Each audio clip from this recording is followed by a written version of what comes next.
ಮಾಡ್ತೀರಮ್ಮ ಇಲ್ಲಿ ನೀವು? ಈಗ ಇವತ್ತು ಏನ್ ಬಂದಿದೆ? ಏನೇದು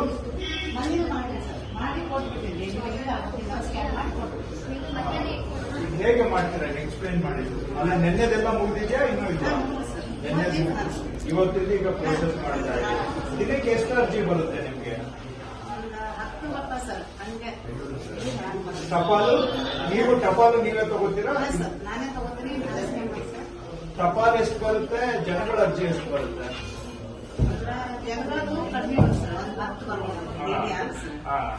ಆಮೇಲೆ ಸ್ಕ್ಯಾನ್ ಮಾಡಿ ಅಮ್ಮ ಸಾಕು ಎಕ್ಸ್ಪ್ಲೇನ್ ಮಾಡಿ.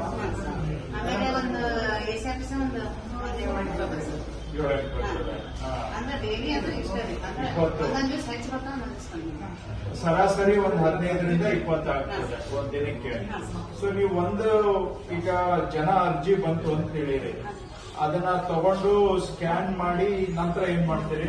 ಸ್ಕ್ಯಾನ್ ಮಾಡಿ ಪುಷ್ ಮಾಡ್ತೀವಿ ಸರ್. ನಂಗೆ ಸೇರಿಸ್ತಾರೆ. ಏನು ಇಶ್ಯೂ ಆಗಿ ಪುಷ್ ಮಾಡ್ತೀರಾ? ಫೈಲ್ ಆಗಿ ಮಾಡ್ತೀರಾ? ಪುಷ್ ಮಾಡ್ತೀವಿ ಸರ್. ಫೈಲ್ ನೀವೇ ಕ್ರಿಯೇಟ್ ಮಾಡ್ತೀರಿ? ನಾನು ಕ್ರಿಯೇಟ್ ಮಾಡಿ ಸೇರಿಸ್ತಾರೆ ಲಾಗಿನ್ ಹಾಕ್ತೀವಿ ಸರ್. ಅವರು ಸಂಬಂಧಪಟ್ಟ ಸೇರಿಸ್ತಾರೆ ಹಾಕಿ ಅವ್ರ ಕೇಸ್ ಅಂತ ಇಲ್ಲಿಂದ ಶಿರಸ್ತದಾರ ಅಡ್ಮಿನಿಸ್ಟ್ರೇಷನ್ ಹೋಗುತ್ತೆ. ಡಿಟಿನವರು ಹೆಡ್ ಆಫೀಸ್ ಶಿರಸ್ತದಾರ ಅವರು ಅಸೈನ್ ಮಾಡ್ತಾರೆ ಸೆಕ್ಷನ್. ಬೇರೆ ಬೇರೆ ಸೆಕ್ಷನ್ಗಳಿಗೆ ಅವರು ಅಸೈನ್ ಮಾಡ್ತಾರೆ ಸರ್. ಅಲ್ಲಿಂದ ಅವ್ರ ಕೇಸ್ ವರ್ಕರ್ಗೆ ಹೋಗಿರ್ತಾವಲ್ಲ, ಅವ್ರ ಕೇಸ್ ವರ್ಕರ್ ತಮ್ಮ ಶಿರಸ್ತಾರಗಳಿಗೆ ಕಳಿಸಿ ಮತ್ತೆ ವಾಪಸ್ ಡಿಸಿಎಫ್ಎಸ್ಗೆ ಅವರಿಂದ ಮತ್ತೆ ಟಪಾಲಲ್ಲೇ ಹೋಗುತ್ತೆ.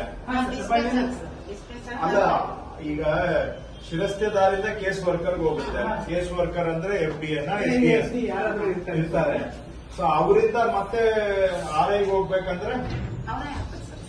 ಅವ್ರ ಲಾಗಿನಿಂದ RI ಲಾಗಿನ್ ಹಾಕ್ತಾರೆ ಸರ್. ಬಟ್ RIಗೆ ಲಾಗಿನ್ ಇಲ್ವಲ್ಲ? ಆಫೀಸ್ ಮಾಡ್ತಾ ಇದಾರೆ, ಮಾಡ್ತಿದ್ದಾರೆ ಸರ್, ಮಾಡ್ತಿದ್ದಾರೆ. ಎಲ್ಲ ನಾಡ್ ಕಚೇರಿಗೂ ಲಿಂಕ್ ಆಗಿದೆ. ಒಂದ್ ಕೊಟ್ಟಿದ್ದೀರಿ? ಒಂದ್ ಕೊಟ್ಟಿದ್ದೀವಿ ಸರ್. ನಮ್ದು ಅರ್ಬನ್ ಇದೆ ಸರ್, ಇಲ್ಲಿ ಒಂದಿದೆ, ಒಬ್ಬರೇ RI ಇದ್ದಾರೆ, ಅವ್ರಿಗೆ ನಾವು ಕೊಟ್ಟಿದ್ದೀವಿ ಸರ್. ನಿಮಗೆ ಒಬ್ಬರೇ ಫೀಲ್ಡ್? ಅವ್ರದ್ದು ಆಫೀಸ್ ಸಿಟಿ ಒಳಗೆ ಇದೆ?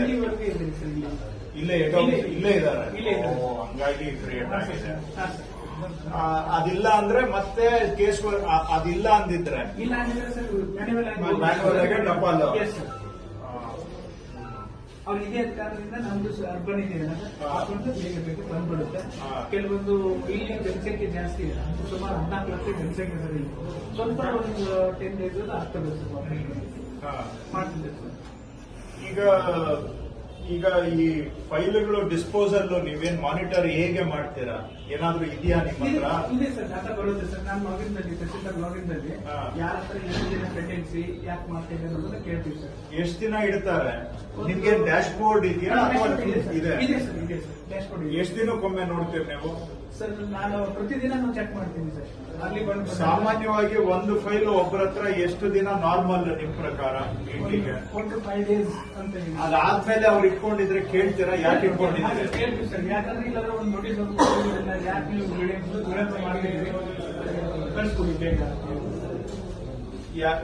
ಯಾವ್ಯಾವ ಸಬ್ಜೆಕ್ಟ್ಗೆ ಎಷ್ಟು ದಿನ ಒಬ್ಬರ ಹತ್ರ ಇರಬೇಕು ಅಂತ ಏನಾದ್ರೂ ಒಂದು ಇದೆಯಾ? ಒಂದು ಅಲ್ಲ, ರೂಲ್ಸ್ ಇಲ್ಲ, ಬಟ್ ಅಟ್ಲೀಸ್ಟ್ ಒಂದು ಅಂಡರ್ಸ್ಟ್ಯಾಂಡಿಂಗ್ ಇದೆಯಾ? ಹಾಕೊಂಡಿದ್ದೀವಿ ಸರ್.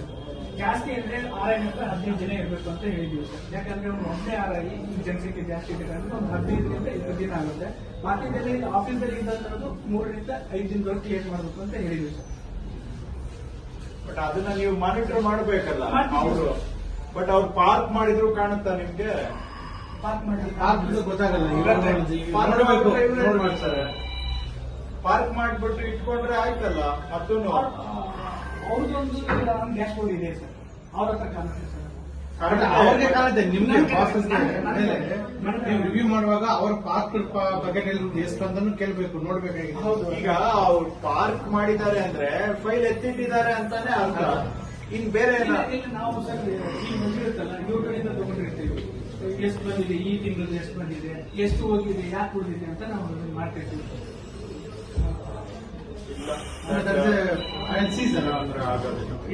ಇವತ್ತಿಗೆಲ್ಲ ಫ್ಯೂಚರ್ ಇಲ್ಲ ಅಂದ್ರೆ ಪಾರ್ಕ್ ಒತ್ತಿ ಇಟ್ರೆ ಏನು ಕಾಣೋದಿಲ್ಲ. ಹೌದು, ಮಾಡಿದ್ರೆ ಚೆನ್ನಾಗಿರುತ್ತೆ ಸರ್.